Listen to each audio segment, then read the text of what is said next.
فلسطین میں قبلہ اول بیت المقدس کے اور شہریوں پر صہیونی حملوں سمیت میڈیا مراکز کی نظر آتشی کے خلاف اہل سنت والجماعت پاکستان کے سربراہ مولانا محمد احمد لدھیانوی کی ہدایت پر ملک بھر کی طرح ٹھٹہ میں بھی مرکز اہل سنت جامع مسجد آل عبداللہ میں نماز جمعہ کے بعد اہل سنت والجماعت ٹھٹہ کے رہنما مولانا فیاض دیشانی کی قیادت میں مظاہرہ ہوا، جس سے خطاب کرتے ہوئے انہوں نے کہا کہ صہیونی طاقتوں کا منصوبہ خاک میں مل چکا ہے۔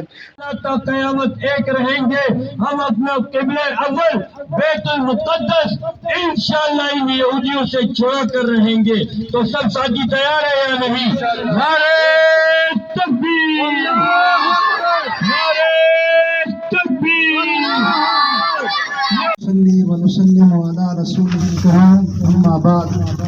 27ویں شب رمضان المبارک اور اس کے بعد کل تک صہیونی طاقتوں نے جو ظلم و بربریت فلسطین پر ڈھایا وہ آپ سے ڈکی چھپی بات نہیں۔ پوری دنیا کے اندر یہ ظلم و بربریت جاری رہی اور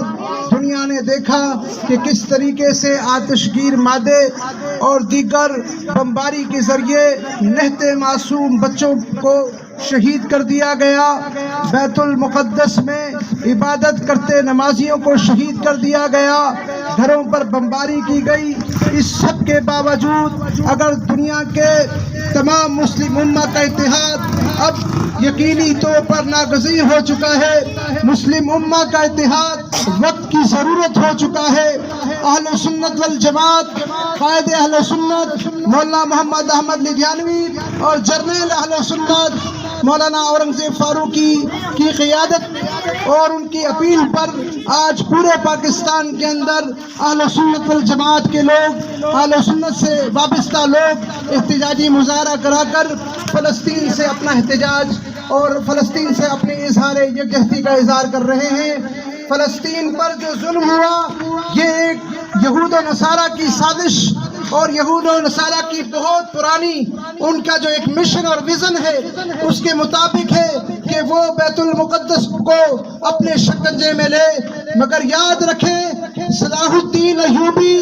اور اس سے پیچھے آپ جائیں خلیفۃ المسلمین خلیفہ دوم سیدنا فاروق اعظم رضی اللہ تعالیٰ عنہ، جنہوں نے اپنی کاوشوں سے اپنی محنتوں سے بیت المقدس کو فتح کیا، انشاءاللہ سیدنا فاروق اعظم اور صلاح الدین ایوبی کا لگا ہوا وہاں پر محنت اور ان کے رفقا کا خون رائے گا نہیں جائے گا۔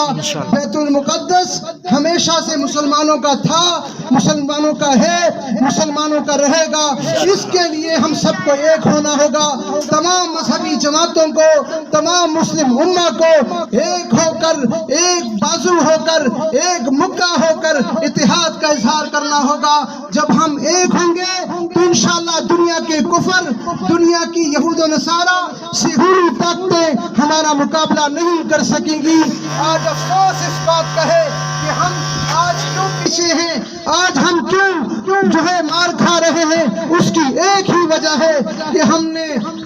اتحاد کو چھوڑا ہے، ہم فرقوں میں بٹ چکے ہیں، ہم جماعتوں میں بٹ چکے ہیں۔ پوری دنیا کے اندر اب فکر صلاح الدین ایوبی چاہیے، پوری دنیا کے اندر اسوہ فاروقی چاہیے۔ جب تک اسوہ فاروقی اور فلسفہ صلاح الدین ایوبی زندہ نہیں ہوگا، مسلمانوں کا شیرازہ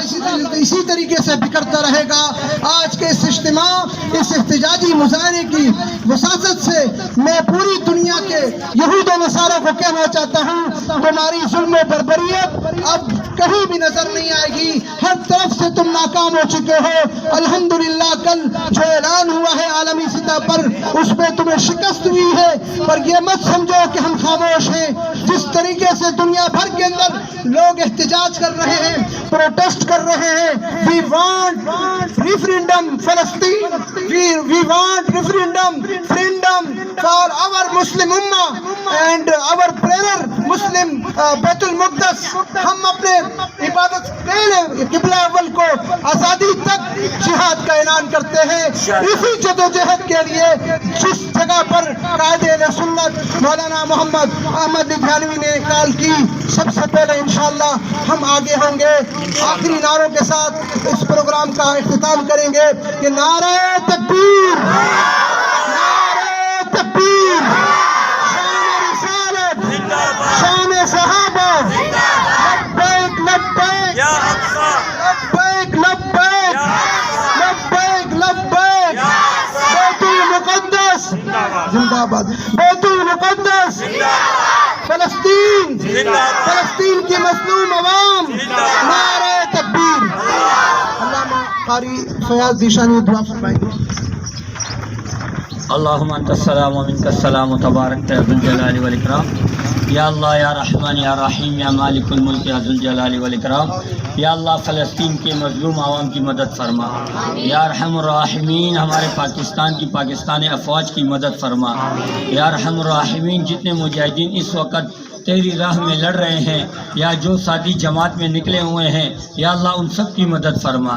یا اللہ ان سب کی مدد فرما، یا اللہ یہودیوں کو نیست و نابود فرما، یا اللہ امریکہ کو نیست و نابود فرما، یا اللہ اقوام متحدہ پر اپنے ابابیل بھیج دے، یا اللہ اقوام متحدہ کو بھی نیست و نابود فرما، یا اللہ جتنے بھی یہودی اور کفار آج ایک ہیں، یا اللہ فلسطینی غریب مسلمانوں کے خلاف اٹھ کھڑے ہیں، یا اللہ اپنے ابابیل بھیج کے یا اللہ انہیں نیست و نابود فرما، یا اللہ ہمارے حکمرانوں کو خواب غفلت سے جگا، یا اللہ ہمارے حکمرانوں کو خواب غفلت سے جگا، یا اللہ ہمارے حکمرانوں کو ہدایت فرما، یا ارحم الراحمین مجاہدین کی مدد فرما، یا مالک الملک فلسطین کے مظلوم عوام کی مدد فرما، یا ارحم الراحمین ہم سب کو 5 وقت نماز پڑھنے کی توفیق عطا فرما، یا اللہ ہم سب کو حج اور عمرے کی سعادت نصیب فرما، وصلی اللہ تعالی علی خیر خلقہ محمد وعلی آلہ واصحابہ اجمعین برحمتک یا ارحم الراحمین۔ تمام ساتھیوں کا شکریہ جنہوں نے جنگ بندی کا اعلان خوشائن ہے، لیکن دنیا بھر میں انسانیت اور ان کی مقدسات کی بقا کو یقینی بنانے کے لیے عالمی انسانی حقوق کے اداروں کو مسلم امہ ملکوں کے نمائندوں کے ساتھ مل کر آئینی قوانین کو مضبوط کرانا ہوگا، جبکہ مسلم امہ رہنماؤں کو متحد ہو کر بیت المقدس کو محفوظ بنانے کے لیے اسوہ عمر فاروق رضی اللہ تعالیٰ عنہ الفکر ایوبی رحمۃ اللہ علیہ کو زندہ کرنا ہوگا۔ اس موقع پر قاری عبد الناصر جتوئی، عطا اللہ صدیقی سمیت بڑی تعداد میں عوام اہل سنت نے شرکت کی۔ Amin Farooqui, fire stone news network, Thatta, Sindh.